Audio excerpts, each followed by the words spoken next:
Hello, everyone. Welcome back to the program. My name is William Hemsworth. It's great to be with you all again for today's show. Please welcome our guest back today, the author of The Love-Driven Man, Catholic author and speaker, Marek Rudak. Marek, how are you today? I am doing fantastic. Thank you so much for having me back. And I always enjoy talking to you. So thank you so much again for the invitation. Oh, it's my pleasure. I know last time we talked about your book, The Love-Driven Mhm. Man. Doing really well. I'm almost done with the book. I'm really enjoying it. So look for that Okay. review soon on the blog post. But Thank you. before we get into our topic today, which is servant leadership, I Mhm. understand there's some great news about your book. Can you share that with us? Yeah, it's the most random thing. Long story short, like one thing led to another. And this Catholic publishing company in Poland reached out to me and they actually gave me a publishing contract, which is a cool thing because I remember when I was looking to publish the book in 2020, whenever we reached out to publisher, it was like cricket, or thanks but no thanks. We'll keep you in our prayers. The kind of the common rejections. And so it was kind of nice thing that I didn't really seek it, and they reached out to me. And so what's going to happen is they're going to translate it into Polish, and they're Awesome. targeting to publish it for Christmas. And so it's very exciting. It'll be really curious to see how it is received in Poland, because it's, my experience is kind of spent both Poland and United States, but it's mostly United States. So it'd be kind of a cool thing to see how people in Poland relate to my experiences, and hopefully, they get some value out of it. So it'd be kind of interesting to see how they react to it and how helpful it is going to be in their lives. That's exciting news. So Mhm. you have Oh it, yeah. and as a self-publisher myself, and like you send stuff out. I Mhm. remember one time getting a rejection within 12 hours. I'm like, can you at least think about it? I'm like, come on. But Yeah, it's an auto response. that's great. Congratulations, and it's exciting to Thank you. have it in another language as well. So there must be some demand over there. So that's Yeah. fantastic. Yeah, So, no, it also gave me in advance, so that's a very nice thing. And yeah, it's a huge blessing, and it'll be interesting to see how they translate it. And the cool thing is in the contract, they'll I mean they're responsible for translating it, but they'll I have the right of approval. sure. So I'm really looking forward how they're gonna translate it into Polish, because Polish is my first language, but I've never really talked about my faith or my feelings in Polish. So for me, it's kind of a new territory as well. So I'm looking forward to the experience. Well, great. So for listeners out there in Poland, I know there's a few of you out there. Look for that Mhm. around Christmas time. So check it out. Yes, please. Thank you. Yeah. All right. So our topic today is servant leadership, and Hmm. it's a topic out. It's a topic really could affect every aspect of our life, not just one here or there. But can you give us maybe a definition of what servant leadership is? Yeah, that's a great one, because I did a podcast with Catholic gentlemen, and I get a lot of comments on the servant leadership portion, and it seems like there's a lot of misconception, especially from men, because based on the comments I got, is that some men think that if they are servant leaders, then somehow they give up their authority as the head of the household. you know and so to me, that the best way to explain servant leadership is to figure out is how can I best serve in this particular situation. And so sometimes that may actually mean to enforce your boundaries. For example, if you're being a pushover and somebody's taking advantage of it, the best way to be your servant in this situation is to enforce your boundaries and not let that person do that, obviously in a respectful way. But by no means being a servant means that you gotta be a pushover. And so to me, the best way I think about servant leadership is like, how can I best serve in this particular situation? Okay. Now, you and we have military backgrounds. You went to West Point. You graduated in Mhm. the top 10% of your class. Oh, thank you. Um, was servant leadership something you were taught in the military as well? Yeah, it always was kind of the golden standard, but unfortunately, my misconception of servant leadership, it was that it's a nice to have, but results come first. And don't get me wrong, results are important, Mhm. but it's kind of that kind of that short term versus long term. Yeah, sometimes you gotta grab somebody by the collar, pull them up, because you can't have that conversation while the bullets are flying. But to me, taking the time to really get to know the people, to really figure out how to best serve them, is always the ideal. And that's something that should always be at the forefront of your mind. And pulling, and shortcutting that circuit, and getting the results sometimes is necessary. But to me, like the way to make that really sustainable is by developing the relationship, which yes, but takes time. But over time, it's like an investment. It pays itself multiple times over to really spend the time and figure out is like, how can I best serve that person? And how can I use that person and their abilities to accomplish the mission? Okay. So it kind of sounds like servant leadership then is, well, in banking, we use the term relationship building, Yeah. where you try to get to know the person on a Yeah. personal level, and then you adapt because everyone responds to leadership differently. Mm-hmm.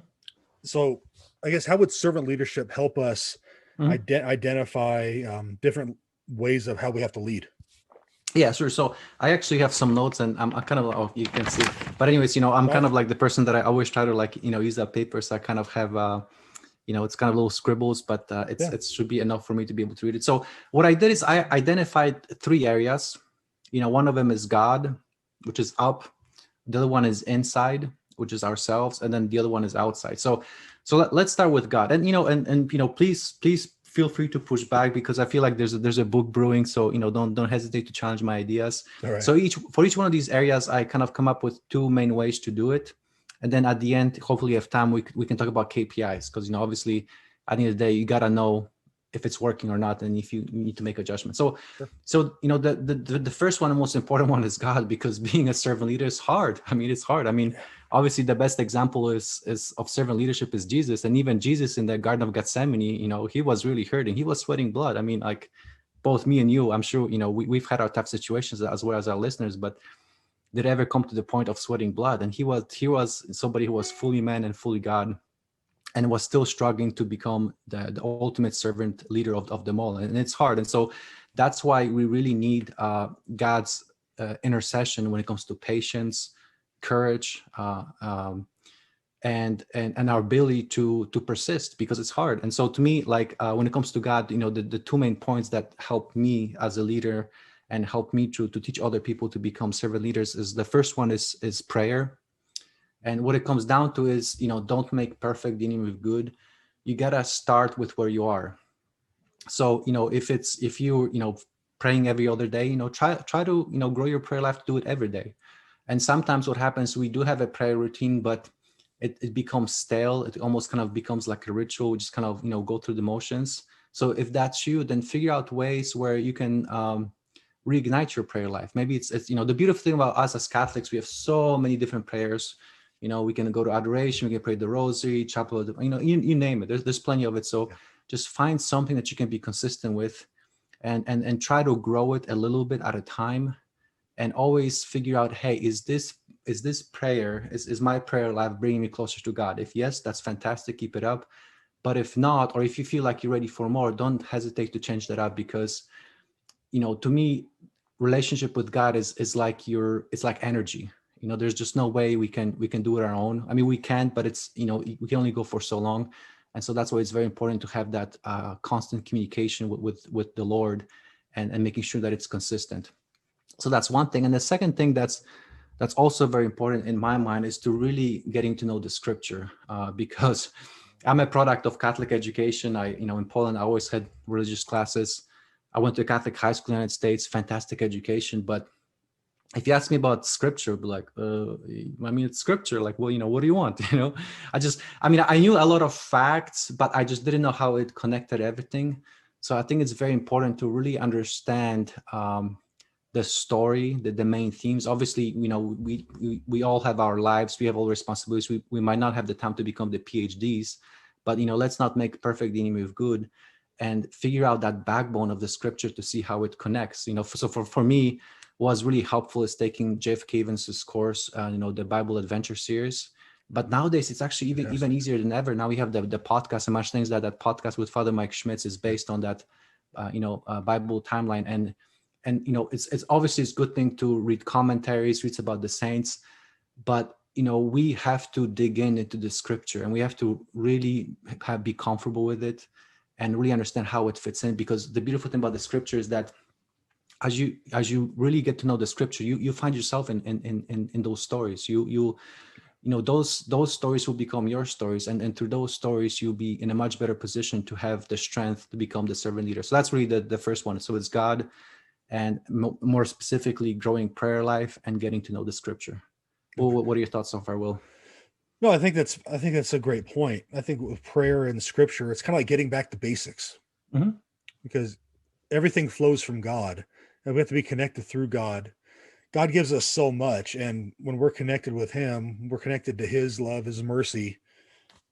Hopefully, we can pass that on to others when we're, with our families, work, whatever the case is. So, no, great points. Thank you. Yeah, and another way to put it is like you can't give what you don't have, and so if you don't have God inside of you, if you don't take that time to grow that relationship, it's very hard to do that to somebody else, because people pick up on when you're being inauthentic. And so, if you don't have it yourself, your efforts to give it to others will not go very far. Okay. So that's God. And so the second one is insight. So, and in particular, because what happens is that, there's this saying, lead yourself first, lead by example. It's always a lot easier to be a leader if people get a sense from you that you're walking the talk. And I mean, obviously you've been in banking industry, and obviously our listeners we're in all sorts of industries, and we all know the difference between a leader who walks the talk and a leader who just talks the talk. And they give a great speech, but then you see them act, and it's it's like they came from a different galaxy. And so that's why it's important to I mean, we all understand we're not perfect, we're gonna fall short, but we just gotta keep making the effort to become better. And so to me, that the two best ways to do that, most efficient ways to do that, is number one is get curious when we become judgmental, and journaling. And so what I mean, like, get curious when you become judgmental. So for example, like with me, like when I was in corporate America, I used to be like really judgmental of the people that I thought were, politicians who are like always presenting, who are always like leading initiatives. And, I was like, oh man, these guys are just such, kiss ups or whatnot, and I was being judgmental. But, like now, knowing what I know now, in reality, I was envious because I didn't have the courage to do the same thing. So instead of me trying to work through like what's preventing me to do the same, it was easier for me to point the finger. And so that's why it's very helpful to, like, whenever you get judgmental, think about it, it's like, what does this judgment say about me? Because that would be a huge hint into what's getting in the way of you becoming servant leader. So that's getting to know yourself, and more specifically understanding like your judgment response and where it comes from. And the second one that's very important is journaling. Spending, even if it's 5 to 10 minutes every day, just writing down your thoughts. Because, and this is something that I really recommend a lot as I do executive coaching, and everybody who's tried it, they really found it super helpful, is because the thing about our thoughts, it's scientific that our negative thoughts have 4 times as much charge as positive thoughts. And so you can do 10,000 things right, and you did the one thing wrong, and that's like what you focus on. So like journaling is a good way to get things out of your system. And another beautiful thing about journaling is, I mean, I've been doing journaling for like, oh my goodness, at least 8 years, maybe even 10 years. And it's kind of a cool thing to actually go back some years back, and you realize just how much you've grown. Because like we always focus on the negative. It's a lot of times we feel like, hey, we're stuck, we're not making any progress. But it's like when you look at your journal entries from a few years back, you're like, oh my goodness, this is what I used to think. And it's just amazing to be able to appreciate that growth. And so that's one thing, it helps you appreciate the growth, but it's also a good way to get things out of your system, process them in a healthy way, because you write it out.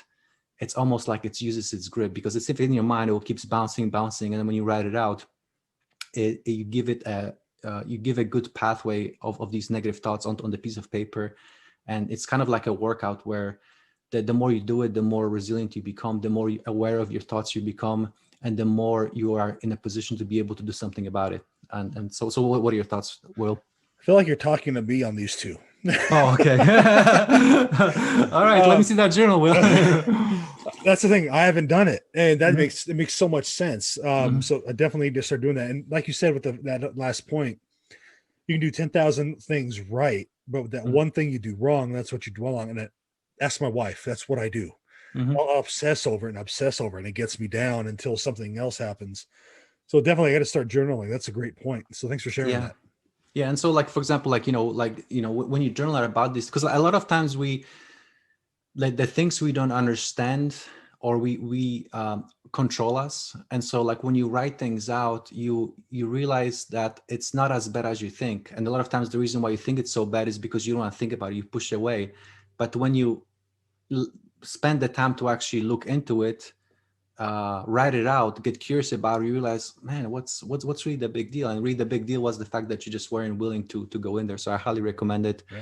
Some people do it on piece of paper. Like for example, me, I like to do it on a computer because I can, search it. But either way, it's a great habit. Even if you do it for 5 minutes, you will see results. So I highly recommend it. Okay, and then so the third step is outside, and it's basically what I mean by outside is how you treat other people. And so for me, that the kind of the two ways to kind of get your biggest bang for the buck, for your efforts is number one, compliment people. And then the second one is volunteer. Now, complimenting is super important because it goes again into the fact that we always focus on the negative. And so, think about like when you get a compliment, it makes you feel good, right? It makes you feel appreciated. But, the thing about it is, even though we like it, we rarely ever do it, So it's like, again, becoming a servant leader. It's being proactive, taking that first step. And a lot of times what happens is nobody's willing to take that first step. And so nothing changes.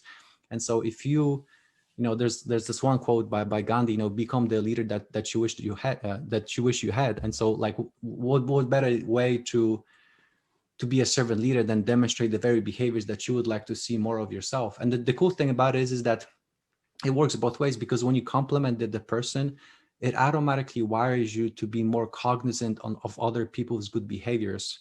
And so you see more good behaviors, you feel better, you compliment more people, they'll compliment you, and it just starts that virtual cycle. Now, I don't mean about fake compliments. I don't mean to be, manipulative, but I mean, let's be honest, there's always something that somebody does right. And it's all it is just taking the time to notice it. And it's a small thing, but it has a tremendous impact on people around you and your ability to become a leader, because you essentially build up that trust bank. And the bigger your trust bank is, the easier it is for you to get things done with the person. The easier it is for that person to approach you and be like, hey, Will, you're an amazing guy. Like, what's your secret? And then you can say, well, there's this guy, Jesus Christ, blah, blah, blah, blah. So that's complimenting and volunteering. I recommend volunteering, because when you volunteer, you really, it's a great opportunity to really get to know yourself, because, the things that you're willing to do for free say a lot about what you're passionate about, And so like, I know that we all have day jobs. We sometimes might not be able to do ministry full time, and I totally get it, but I still encourage you to find something that you can volunteer. I'll give you an example. For example, like one thing that I volunteered was Life Team. For those of you who don't know Life Team, it's basically it's an organization. Basically, what happens is you get with high school students after mass, and they have this kind of like a prepared program. And then what I did specifically, I was like a small group facilitator, and to me, I was like, man, that would be kind of a. I mean, to be honest, at first I was scared a little bit because I don't have any kids, and you know that age, teenagers. We've all been teenagers, and obviously we can have a separate show about it. But in that volunteering, it was a very humbling experience, because all of a sudden, it's not like you have a direct authority. You really have to find ways to be able to, at least for me, to be able to reach those things. And obviously, there's a lot of things to be said about that. But, the beautiful thing about volunteering is that, that's how you'll find out some of the talents you probably didn't know you had. And, through volunteering, it will help you to, when you see all these other people who volunteer as well, it will really help you to lift yourself up. And it will be a good way to re-energize yourself as a servant leader, because you are walking the talk. You're not just, you're not just saying things, you're actually taking the time to volunteer. Right. And make a difference. And there's especially in the Catholic Church, there's so many ways you can do it. There's Knights of Columbus. Obviously with Knights of Columbus, you can go anywhere from full time to just volunteer at a fish fry. I mean, there's just so many ways. There's Life Team. There's all these different Catholic charities. Man, they do so much fantastic work. So just find one thing that resonates with you, do it, and you'll be amazed how much you actually get out of it. And in the process, you'll be able to practice those servant leadership skills, and you have a really great time doing it. and oh, by the way, you make a big difference. So those are the two things for outsiders: complimenting people and finding opportunities to volunteer. I think volunteering is a big one. What, Mark, what would you say to those who say, I don't have the time to do any volunteering. I'm just so busy with, family, whatever the case is. There's no time. Yeah, no. So, that's the beautiful thing about volunteering. There's a lot of different things you can do. And I get it. It's a commitment. And the last thing you want to do is commit yourself and then let people down. That doesn't do anybody any good. But it's, just think about like what it is that you like doing. Like what is your gift? For example, like, some folks might even like numbers. They're good at numbers. Like all these organizations need ways to help them with accounting. That's like one thing. If you, for example, if you have kids doing life team, well, they're already there, then they may maybe join them. So it's really hard to kind of talk in general, because there's a lot of different ways to do it. But again, don't make perfect the enemy of good. Just think about what you like. Look at the church bulletin, figure out like what's resonating to you. And I can guarantee you that if you reach out to that particular organization, especially this day and age, after COVID, a lot of these donations dried up, they'll be more than happy to have you, even if it's like 1 hour a month. Yep. And you'll be amazed that, like, once you start doing it, you'll enjoy it. And for you, it'll actually be something that will help you get your energy back, rejuvenate yourself. And don't make perfect enemy of good. I'm sure that you can find something. And this doesn't mean that you have to do X amount of hours. It's just start doing something, and whatever it is, it's going to be wonderful. And you never know, you may just fall in love with it and you want to do more and more and more, and you carve out the time to do it.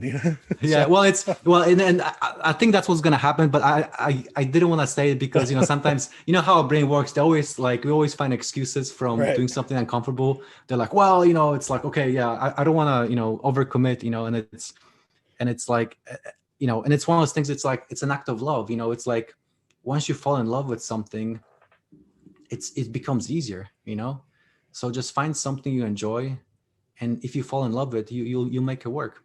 Right. Now, you gave the example with Life Team. Like, if you already have kids in Life Team, you're already there. That's kind of how I don't want to say roped in. That's how I started teaching religious education at my parish. My kids were already there and they needed help. And I said, okay, I'll do it for this 1 year. That was 6 years. That was 6 years ago, and I'm still doing it. I just love it. I found something I'd love to do.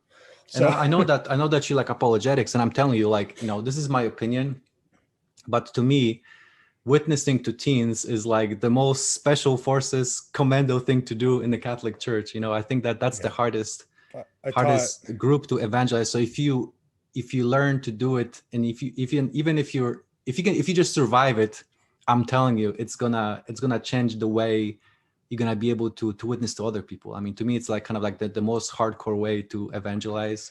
And after that, you'll be ready to do anything. You'll be ready to do anything. And I can't recommend it highly enough. It's definitely test of patience, test of servant leadership, but it's so worth it. It's so worth it. Yeah, I taught sixth graders a couple of years ago, and some of those questions they really made you think, and they were really genuine. That was the thing, though. So it really made you think, and hopefully it made some difference with them. But some of the questions you don't think about that the kids would have, they actually have. They heard them. So yeah, it's fantastic. So how do we evaluate our successes with these 3 steps? Funny you should say. I have two ways that I just came up with right now. So these are the things. Two things. So the first one is you start defining your success by other people's success. You know what I mean? So, typically we are successful and get a job promotion, get a pay raise, become pregnant, you name it, which is, obviously not bad things. But when you become servant leader, you actually start enjoying seeing people succeed. No, I don't want to say because your efforts, but because of the seeds that you planted, and it could be anything, as simple as, for example, Life Team, like, there was this, like, I remember when the Life Team, there was this, what happens because I'm a guy, they give me all the football players, and man, it was hard because I was like, I kind of want to go to my army mode, but thank God I didn't. I had the patience to persist. And I remember this one time, and I actually write in the book how the one of the guys asked to pray, and I was like, man, this is gonna be a disaster. It's like, be patient, be patient. But he gave a very good, beautiful prayer. Very beautiful prayer. And the thing about it is that the following semester he was still himself, but it just that little glimpse, proved to me that there are seeds. I don't know when they're gonna start growing. This genius, the seeds in my heart didn't start growing till my 30s. Yeah. So I don't know what it's gonna be for him, but I felt that joy that I played a small part in planting those seeds. And so that's what I mean by success in others. It could be something as simple as like a teen who gave a beautiful prayer, which sounds so trivial, but when you experience it after what seemed like a semester of drought, it felt like a miracle. So that's one thing. And then, and here's another one. When you become comfortable having uncomfortable conversations, and this kind of goes back to this common objection to servant leadership. Oh, I'm a man, I'm a leader, I'm not a pushover. I can't afford to be a servant leader. Well, here's where it comes to servant leadership is that, and I like this one quote by Tim Ferriss, who basically said that your success in life directly correlates to how many uncomfortable conversations you're willing to have. And that's where servant leadership comes into play, because it's easy for us to say, hey, this guy doesn't get it. There's girl, there's something wrong with her. These guys are not as holy as I am. You name it. But what I found is that when you have those uncomfortable conversations, 9 times out of 10, you realize just how wrong you were. Because you or myself, we're working off something superficial. Something on the surface. And there's this one I just did this one leadership class last week, and this is a fantastic quote I heard, is that our brains want facts, and in absence of facts, we make up bad stories. And so the thing about having those uncomfortable conversations is that until you have them, you are very likely, in my experience, 9 times out of 10, making up a story that's a lot worse than it actually is. And so and when you have those uncomfortable conversations, you find out the facts. And once you understand the facts, then you are in a much better position to be that servant, to figure out what to do. For example, like, a classic thing that happens is when at work, when you find out that somebody's not performing, when you have that conversation, typically you realize that maybe somebody died in their family or something bad happened. And man, what a wonderful way to witness, Mm-hmm. What a wonderful way to actually acknowledge the person and actually witness to the person. So to me, it's like, but the amount of those uncomfortable conversations that you're willing to have is a perfect KPI of you becoming a servant leader, because you don't do what the crowd does, which is, make a bad assumption and leave them behind. You actually go out to that person and find out what the truth is. And that truth typically is something that actually builds a relationship, a much deeper relationship, because it builds it on something deeper, on something true that you didn't know was inside of that person. Right. How would this play out within our marriages and our families? Oh yeah, I mean, it's what a perfect way to start is families. For example, I write this in a book. I'll give you a perfect example. When I first moved in with my wife Jessie, she's an animal lover, and that's something that I learned to appreciate the longer I've been with her. But I remember when I first moved in here, I have this like recliner. And then what happened is I was working, like, writing something. And then when I was done, in the recliner, you kind of slam that footrest when you're done.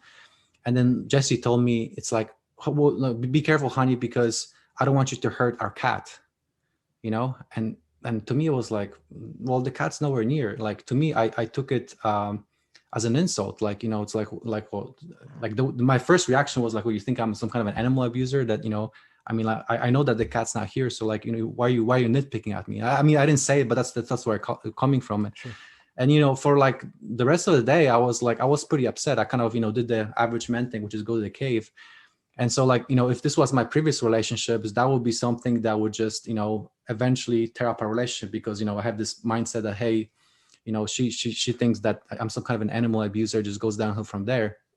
But because I've learned through a lot of mistakes that, this is not what I want to do in my marriage. I talked to her, and yes, it was an awkward conversation, but in that conversation, I realized that my wife, the reason why she's really overprotective of their animals is because she didn't experience the kind of love in her family that she wanted to experience, and she got that love from her animals when growing up, and so that's why she's very overprotective to me.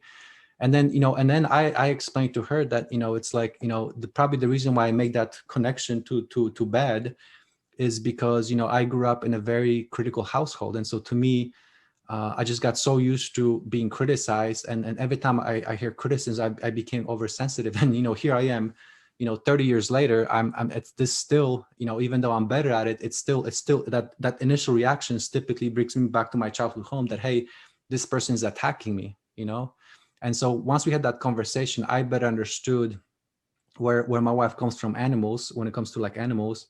And then she better understood that like sometimes when I don't respond well to criticism, because I respond to that stress reaction rather than actually thinking through what was happening. And so because of that, that conversation actually deepened our relationship, because we both found out that, the stories we were making about the situations were actually 100 times worse than actually were.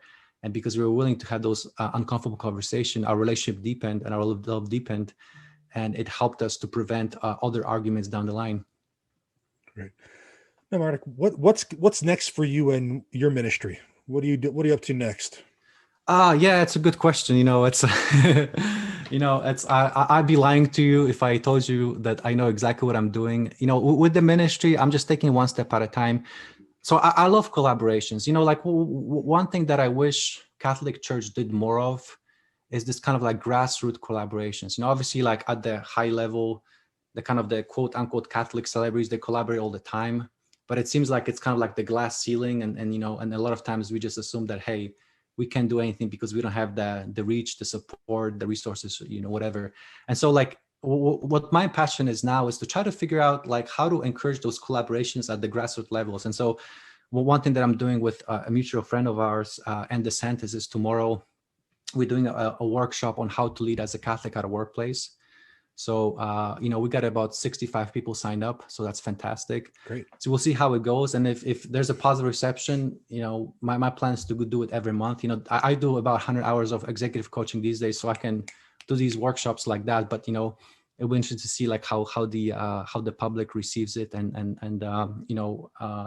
Because the last thing we want to do is do things just to do things. We want to make sure that we're providing value. So that's one thing. And also like another thing I'm doing with and DeSantis is we're doing a workshop on how COVID impacted mass attendance, so we can talk about it and figure out how we can get back to mass. Because the interesting thing is that actually for me, COVID helped me, because up until COVID, I went to church, for the obligatory days.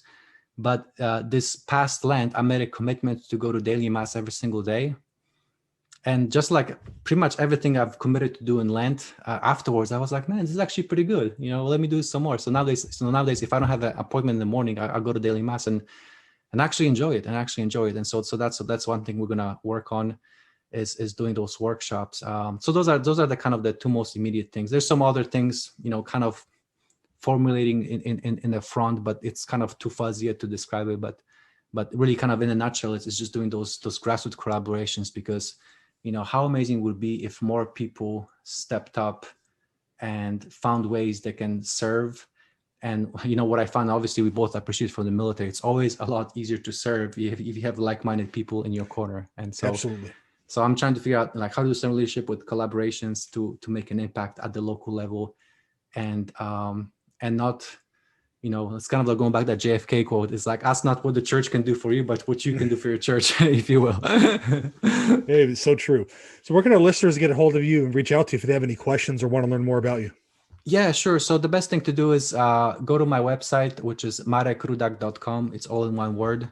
And then you'll find ways to get a hold of me there. And also reach out to me on social media, send me a Facebook request, LinkedIn request. I'd love to connect. I'd love to hear your ideas. And please definitely reach out. And also if you're interested in my story, check out the book, The Love Driven Man. It's available on Amazon, on Kindle, paperback, as well as Audible. If you're listening, you can get it on Audible as well. Fantastic. Well, thank you for coming on and giving us some tips on servant leadership, something we all need to improve at. And thanks for all you're doing out there. God bless you. Oh, thank you so much, Will, and looking forward to connecting soon. All right. Take care.